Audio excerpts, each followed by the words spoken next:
Immigrer, c'est un rêve, un projet de vie. Mais ce que beaucoup ne disent pas, c'est que ce projet peut fragiliser les couples. Dans cette petite vidéo, on parle d'un sujet délicat mais réel.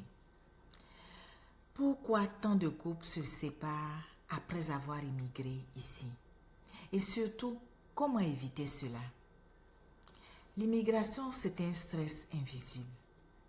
Déménager dans un nouveau pays, c'est un choc culturel, émotionnel et économique. Chacun vit ça à sa manière. Et parfois, le couple ne traverse pas le choc de la même façon.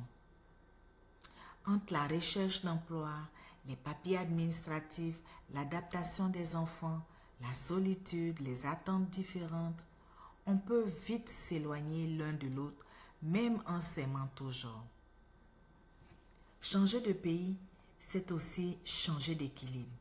Souvent, les rôles changent brutalement. Celui qui gagnait bien sa vie devient indépendant. Celui qui était fort perd ses repères. L'un s'intègre plus vite que l'autre et ça crée des tensions silencieuses. Ce n'est pas un manque d'amour, c'est un manque de préparation à ce bouleversement. La communication devient vitale. Quand chacun est fatigué, frustré ou inquiet, on parle moins ou on parle mal. Et pourtant, c'est dans ces moments qu'il faut parler davantage avec honnêteté et patience. Pose-toi cette question. Est-ce que j'écoute vraiment ce que mon partenaire ressent depuis notre arrivée? Et inversement, est-ce que j'ose dire ce que je vis sans accuser l'autre? Ce sont ce genre de questions qu'il faut vous poser. Garder son couple, ça se travaille ici, encore plus qu'ailleurs. Il faut parfois accepter qu'on avance à 2 vitesses, se soutenir même quand on doute, apprendre à refaire des projets ensemble ici.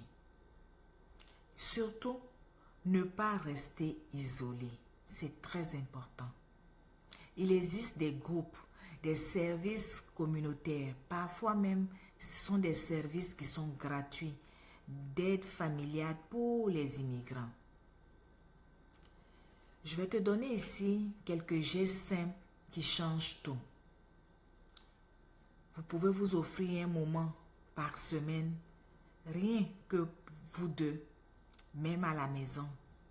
Se fixer un petit objectif commun, trouver un appartement, reprendre une activité ensemble, dire ce qu'on ressent sans accuser.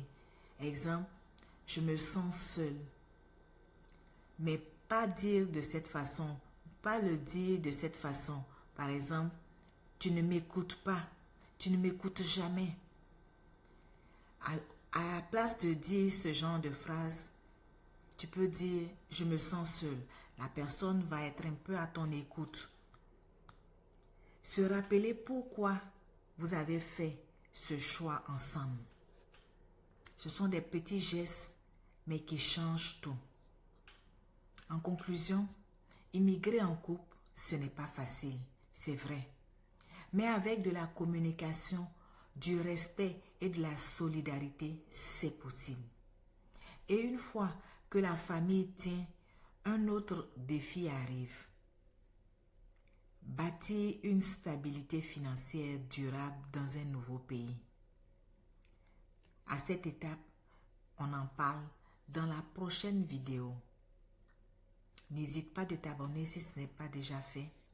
Ici, on avance une marche à la fois. À bientôt!